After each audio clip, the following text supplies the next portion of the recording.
patuloy na nagbibigay serbisyo. Pag-asa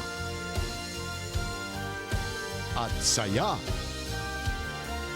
GMA Regional TV. Kapuso ng bawat Pilipino.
Ito ang GMA Regional TV, One Mindanao.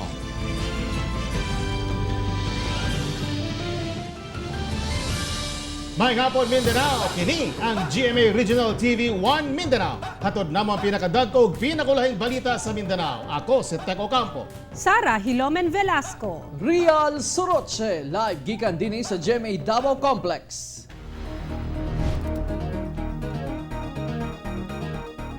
Mga musulod sa Davao City nga dili essential ang lakaw, dili makalusot sa checkpoint sa mga borders sa syudad. Ano ang detalye? Morning. Gikan ni sir? Asa gikan? Dito, uwi na ako. Thank you.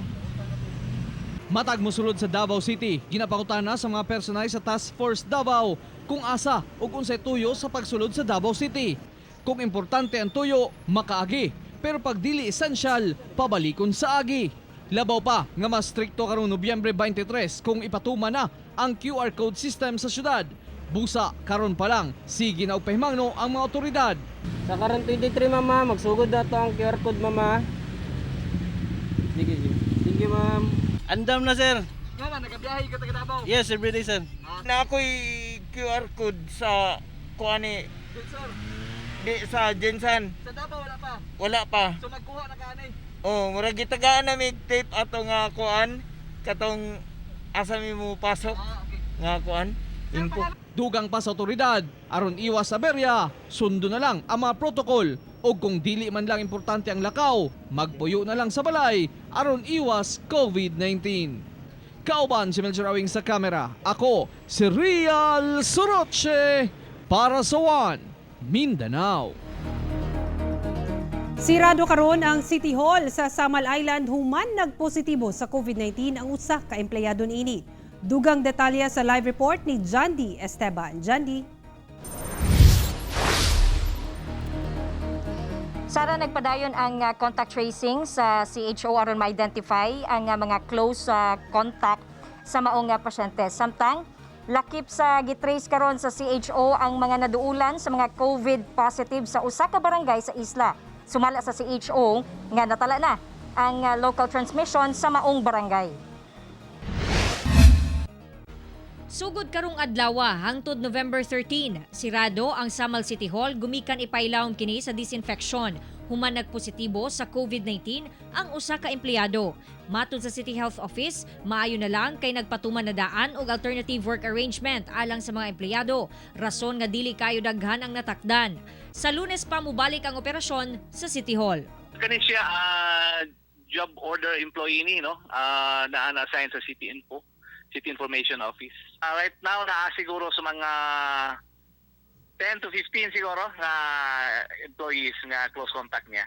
Giabisuhan ang tanang empleyado sa City Hall nga magstay at home ug magpalayo sa mga bata, masakiton ug mga senior citizen. Lakip sab sa gi-contact trace sa CHO ang mga naduulan sa mga COVID-19 positive sa Purok 1 ug 3 sa Barangay Katagman.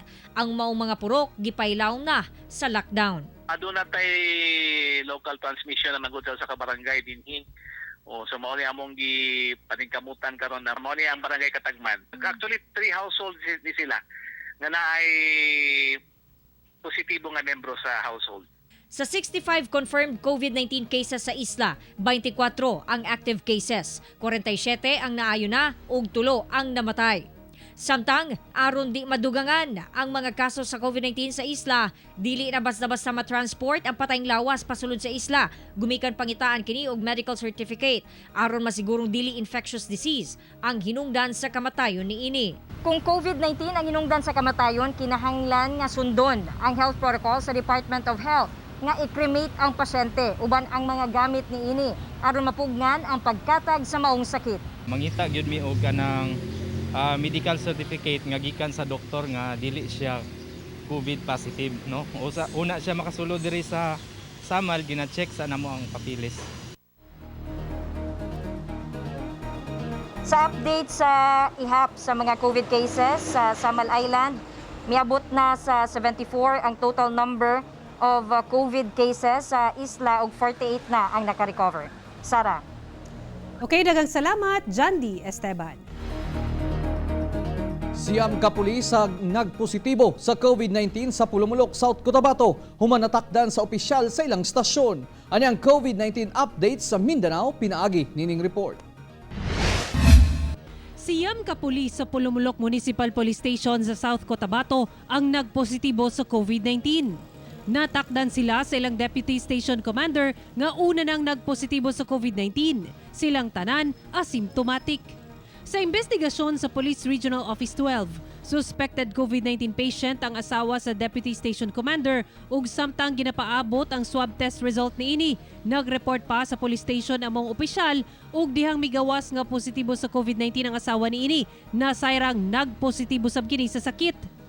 Sa contact tracing, siyam sa mga pulis nga nakauban sa opisyal ang nagpositibo sab sa COVID-19. Ginisinfect na ang Pulumulok Municipal Police Station ug wala na gi-lockdown subay sa rekomendasyon sa health officials sa Pulumulok, South Cotabato. Misaka na sa 817 ang confirmed COVID-19 cases sa South Cotabato. 650 ang nakarecover na ug 16 ang namatay. Sa Davao Occidental, usa ka 8-month-old baby boy ug 31 anyos nga babaeng taga Kaburan Small sa Jose Abad Santos ang nalakip sa 5 ka nakarecover sa COVID-19 sa probinsya. Silang duha, mga locally stranded individual o LSI gikan Manila ug mga asymptomatic. Ana-ana sa 107 ang kumpirmadong kaso sa COVID-19 sa Davao Occidental. 95 ang nakarecover na ug duha ang namatay. Sa Davao City, usa ka 80 anyos nga lola nga taga Arcastillo Agdao ang nalakip sa 31 ka mga bag-ong nagpositibo sa COVID-19. Nakasinati kini og sintomas ni adtong Sabado. Samtang sa 241 new COVID-19 cases sa Davao Region kagahapon, 195 ang natala nga gikan sa Davao City o anaa sa 81% sa kinatibuk ang bag-ong kaso sa COVID-19 sa rehiyon. Dunay 4,703 confirmed COVID-19 cases sa Davao City, 3,012 ang recoveries ug 200 ang namatay. Sa Cagayan de Oro City, usa ka dentista ug usa ka nurse sa pribadong ospital ang nalakip sa 26 ka bag-ong kaso sa COVID-19. Ang dentista, 36 anyos nga lalaking taga Kauswagan kinsa nakasinati og sintomas ni atong November 1. Ug ang nurse, 30 anyos nga babaeng taga Kugman. Miabot na sa 1,959 ang kumpirmadong kaso sa COVID-19 sa Cagayan de Oro City. 1,246 ang nakarecover na ug 79 ang namatay. Sa Zamboanga City, miubos gamay ang ihap sa COVID-19 cases sa syudad sa milabayng duha ka semana. Busa pa dayon ang panawagan sa City Health Office nga sundon ang health protocols bato COVID-19. Ilabi pa nga lapas 3,000 na ang kaso sa COVID-19 sa syudad, nga ana-ana sa 3,068. Miabot na sab sa 2,065 ang nakarecover ug 120 ang namatay. Ako si Sara Hilomen Velasco para sa One Mindanao.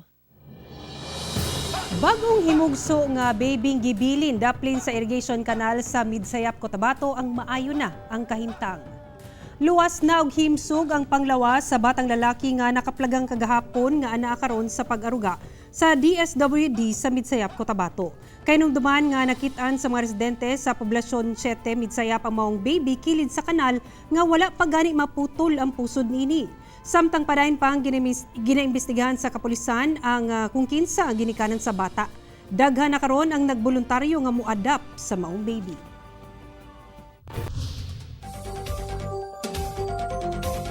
Nakasinati na sab og pagdaot sa panahon ng pipila ka lugar sa Mindanao. Dugang detalye sa live report ni Cyril Chavez. Cyril.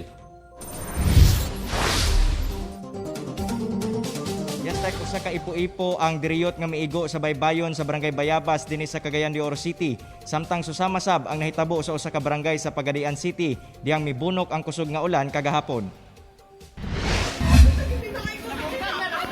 Yaha, kusuga kay sa buhawi oy. Mao kini ang kuha sa netizen nga residente sa Barangay Bayabas sa Cagayan de Oro City human miigo ang usa ka ipo-ipo duol sa baybayon sa mong lugar bandang alas 3 kagahapon sa hapon. Busa, gibati gayod og kakurat og kalisang ang mga residente. Labi pa nga adunay mga bata nga nangaligo sa baybay niadtong tungura. Mayo na lamang, walay nasamdan sa panghitabo og mga sanga sa kahoy og pipila ka atop lamang ang nadanyos. Dayon mibundak ang ulan sa syudad. Dako kay hangin daw, sabi na mong langgam ang nasa ibaba, puro di mga sagbot, apilsin. Motong wala man nawira ng usa ka trapal, mo nabali, damage. Nabali, damage. Yarasa man siya. Nakurat lang ko kay ni uyog among balay na nga hulog ang kahoy. Pagdag nanganaog may buhawi man di ay ang talisay nga bali. Mibunok sab ang ulan inubanan sa kusog nga hangin sa pipila ka lugar sa Pagadian City kagahapon sa Udto. Gani sa Barangay Tiguma, makitang gasayaw-sayaw mga punuan sa kahoy ug halos zero visibility na ang kalsada sa poblasyon. Busa, daghang tricycle ang napugos nga muundang sa pagpamasada. Hinoon walay gika-report nga gibaha sa maong pag-ulan nga milungtad og halos usa ka oras. Samtang sa Barangay Tawagan Sur, nakabalda sa trapiko ang nangatubang mga punuan sa mahogani ug saging tungod gihapon sa kusog nga ulan ug hangin. Usa ka nakaparadang tricycle ang naisbog human mapalid sa hangin. Kining usa ka balay, nadaot ang atok human matumbahan og punuan sa mahogani. Duna say natumba nga poste sa kuryente. Gikalisang gayod sa mga residente among hitabo nga gituhuan nila nga usa ka buhawi. Dagan ko say, ding say kita kung isang anak nga inainawa diha kay matumba daw ang kuan kahoy. Ina ko gawas na mo ba kay ako lang dili dagan na pud ko sa taas kay maabri among mga gilusiba. Kusog gay sir oy. Hinoon, paspas nga nagbayanihan ang mga residente aron matanggal sa kalsada ang mga natumbang punuan ug mga sanga niini. Samtang, mibalik na sab ang kuryente sa lugar pagkahapon. Nakasinati sab og pag-ulan ug hangin ang General Santos City kagahapon, hinungdan sa pagsaka sa lebel sa tubig sa mga kadalanan. Hinoon, walay na monitor nga pagbaha sa syudad atol sa pag-ulan sa tibuok hapon. Apan karong adlaw, nindot nga lakat sa panahon ang mipukaw sa mga kapusong generals. Gani sa pagsidlak sa adlaw, color red-orange kini nga talagsaon lamang masaksihan. Bisa na palibutan og panganod ang kawanangan, mabati gihapon ang kainit sa adlaw. Sigun pa sa Pag-asa Mindanao, nga lauman ang kalit-kalit nga pag-ulan tungod sa trough o extension ni Bagyong Ulysses nga nakaapekto karon sa pipila ka parte sa Mindanao, labi na kadtong anaa duol sa kadagatan. Kasarangan ngadto na sa Baloron ang kondisyon sa kadagatan dinhi sa Caraga Region apil sa Davao Region. Dala sa maong hangin nga amihan ang kasadpan ngadto na sa butang kasadpang direksyon. Ubang coastal area sa Mindanao hapsay ngadto na sa kasarangan ang kondisyon sa kadagatan. Tek pahimangno sa Pag-asa Mindanao ngadto sa publiko nga magpabilin gyapon nga magbinantayon ug magdala og payong o pamproteksyon sa ulan labi pa nga gilauman kini tungod sa trough ni Bagyong Ulysses. Tek. Okay, daghang salamat Cyril Chavez.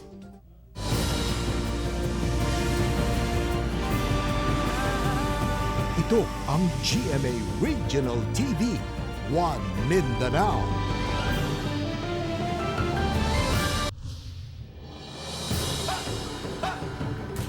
Gipagawas na sa otoridad ang CCTV footage sa pagpamusil sa usa ka din sa Taguluan Community College. Samtang nagtanyag karon ang Taguluan LGU og 200,000 pesos nga ganti alang sa makatudlo sa suspect. Dugang detalye sa report ni Cyril Chavez. Kini ang kuha sa CCTV nga nakaplastar sa entrada sa Taguluan Community College diyang nahitabo ang pagpamusil kang Dr. Frederick Gomez, ang Dean sa College of Criminology sa mong tunghaan. Makita sa video ang usa ka motorsiklo nga mibaking sa gate sa tunghaan. Taod-taod, makita na ang Dean nga minaog sa tricycle, samtang makita sab ang suspect nga naka-helmet nga mikuot og pusil, dayon gibalik og tago diyang nakasulod na sa gate ang maestro. Sa pipila ka higayon, nagtuyok-tuyok ang suspect palibot sa tunghaan ug milipot kini ngadto sa ikaduhang gate ug didto niya gitawag ang biktima. Diriyot pang nagkahinabi ang duha apan dihang mitalikod na ang biktima, didto na kini gipusil sa suspect. Pagkaigo sa biktima, dali kini nga midagan pasulod sa classroom ug dayon na sab misibat ang suspect gamit ang iyang motor. Sumala pa sa Taguluan Municipal Police, padayon pang ginapalawman ang ilang investigasyon aron matumbok kung si kinsa ang nagpaluyo sa insidente. Hugot sab ang ilang pagbantay sa biktima karon nga anaa sa stable condition og sa mga kabanay niini. Ilasab gi-release ang footage sa publiko aron mas mapadali ang pagsulbad sa krimen. Labi pa nga mitanyag og 200,000 pesos nga reward ang LGU sa makatudlo sa suspect nga mipusil sa biktima. Kung sino makapagtulong na makilala, may turo ating suspect. Sana doon at kay matakot, tatago namin identity nyo para matulungan nyo kami. Kauban si James Yap sa kamera. Ako, si Cyril Chavez para sa One Mindanao. Gikalipay sa mga youth advocates sa Bangsamoro Region, humanhingpit ng giaprubahan sa Senado ang balaod nga magpaundang sa child early and forced marriages sa nasud. Dungan sa paglusad sa Regional Action Plan for Women, Peace and Security, nagmaya ang grupong Girls Not Brides Youth Advocates human giaprubahan sa third and final reading sa Senado ang Senate Bill No. 1371 o ang Girls Not Brides Act nga giduso ni Senador Risa Hontiveros. Sa mong balaod, maundang na ang pugsanong pagminyo sa kabataang babae nga sagad may tabo sa Bangsamoro people. Kini tungod sab sa pipila ka rason sama sa kapobrehon, apektado sa kagubot ug giyera ingon man kabahin sa naandang kultura. Karong hingpit na kining naimong balaod, panghinaot sa mga youth advocate nga maminusa na ang peligro sa panglawas sa mga batang inahan ug anak niini. Pwede nila yung pakasalan kasi nga gusto po nila, and yung parents po wala po silang magagawa kasi nga po yung may mga ano po yung may mga kaya po ang nag-aano nun, gumagawa nun.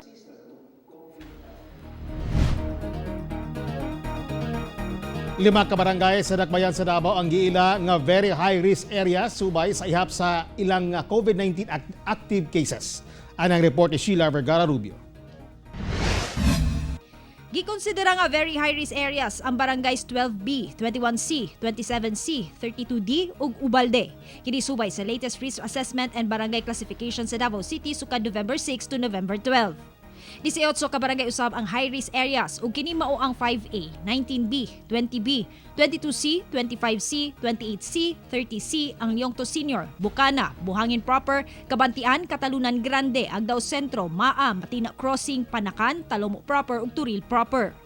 Napulo usab ang high-risk areas base sa kaduol niini sa high-risk barangays nga mao ang 4A, 11B, 13B, 23C, 24C, 26C, 29C, 31D, Kapitan Tomas Monteverde ug San Antonio Agdao. Aduna usab karoy 23 ka barangay nga moderate risk areas nga mao ang 8A, 15B, 33D, 34D, 36D, 37D, 40D, Agdao Proper, Binugaw, Kalinan Proper, Komunal, Daliao, Governor Pasiano, Bangoy, Leon Garcia, Matina Aplaya, Mintal, Pampanga, Arcastillo, Saksa, Santo Niño, Takunan, Tigato ug Wilfredo Aquino.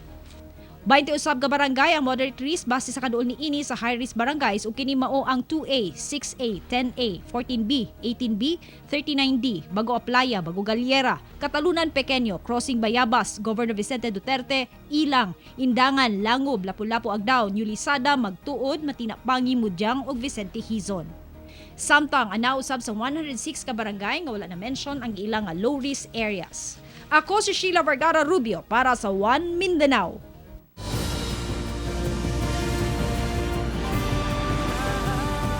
Ito ang GMA Regional TV, One Mindanao.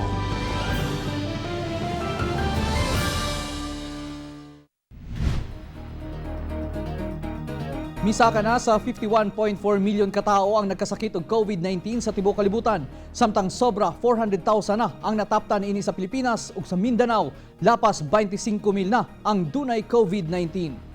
Kapin 51,462,000 na katao ang naigo og COVID-19 sa tibuok kalibutan, sobra 33,544,000 na ang recoveries ug kapin 1,272,000 ang namatay. Sa Pilipinas, 1,672 ang bagong COVID-19 cases karong adlaw. Busa 401,416 na ang kinatibuk-ang ihap sa nataptan og COVID-19 sa nasod.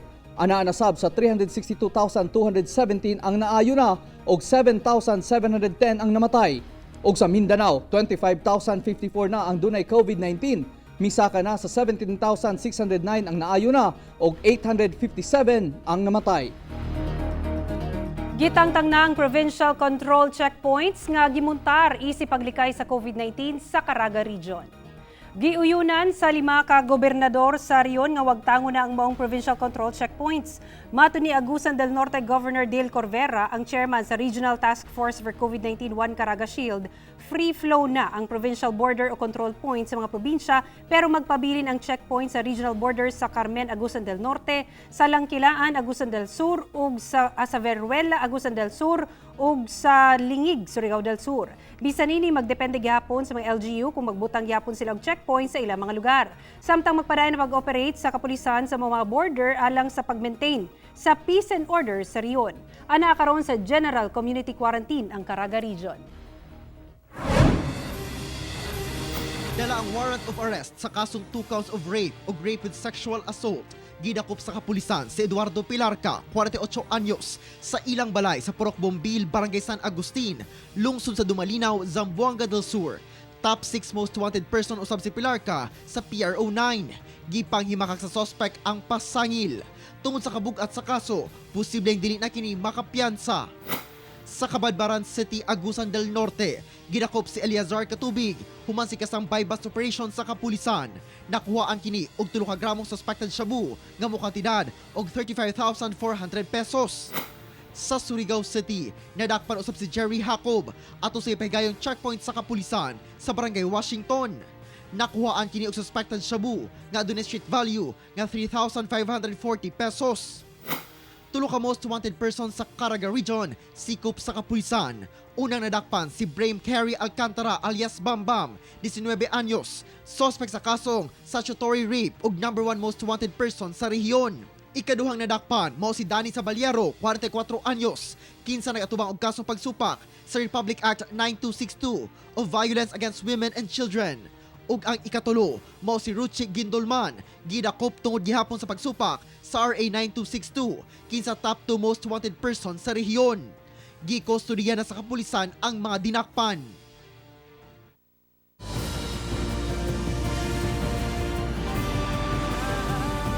Ito ang GMA Regional TV, 1 Mindanao.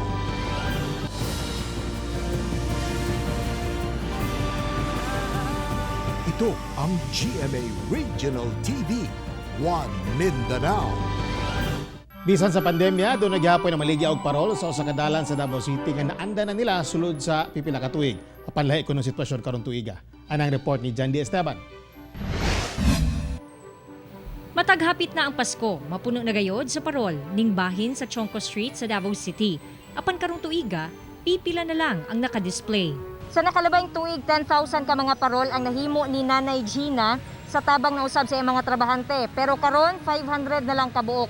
Sumala niya nga namasin siya nga basin duna pay mupalit sa iyang mga parol ug maka-income bisan ginagmay. Masine karon tungod sa pandemic. Mas lahi sa una, mas kusog sa una kaysa karon mo nang gamer kaya mong gibuhat para tama-tama lang pod. Ang pagpamaligya og parol sab ang dugay ng negosyo sa pamilya ni Marbe. Pero sama ni Gina, namasid lang sab siya nga mahalinan. Labi pa nga wala siya trabaho isip construction worker. Nagpabilin lang sab daw ang presyo sa mga parol. Dagan mo siya size good. Ang pinakabrato 20. Dagan mo siya size may tag 300, 400.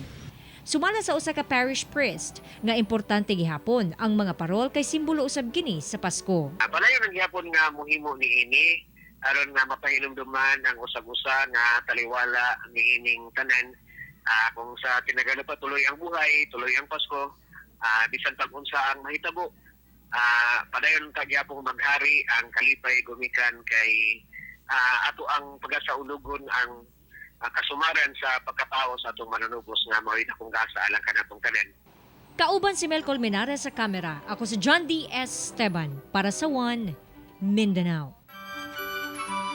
Sa mga mall din sa Davao City, gipasiga na ang mga Christmas tree pinaagi online. Ano yung report ni Sheila Vergara Rubio? Gipahigayon ang virtual launch ni atong weekend sa pagpasiga sa Grand Christmas Tree sa duha ka branch sa SM Davao City. Lisod man ang sitwasyon sa karon apan padayon gihapon nga nagdecorate ang maong mall aron mapalipay kuno ang mga Davaoenyo ug mabati gihapon ang Kapaskuhan. Samtang napasiga na usab sa tulo ka mga mall sa NCCC ang ilang mga giant Christmas tree. Usa na niini ang tinuig na nga ginaatangan sa mga Davaoenyo nga LED Christmas tree sa gawas sa ilang mall sa bahada ning Dakbayan. Samtang makalinga usab lantawon ang colorful nga Christmas decorations sa Abrisa nga sukad pa niadtong Oktubre gisugdan.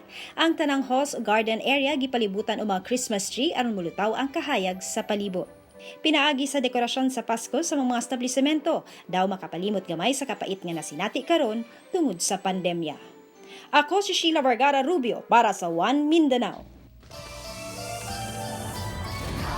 Mga kapuso, 44 kaadlaw na lang una magpasko. Mga kapuso, way puwas ang among pagkatunog balita. Bisitahin www.gmaregionaltv.com ug mag-subscribe sa official YouTube channel sa GMA Regional TV. Busa mga kapuso, ayaw po lahi sa mga dagkong balita sa nagadaing rehiyon sa nasod, subscribe na. Og mo katong maulahi og dagkong balita sa Mindanao karong adlaw. Ako si Riel Soroche. Daghang salamat sa inyong kanunay nga paguban kanamo matag adlaw. Ako si Sara Hilomen Velasco. Tungod ang mga balita sa atong palibot, importante alang kanamo. Kini ang GMA Regional TV 1 Mindanao. Teko Campo, buong puso para sa Pilipino.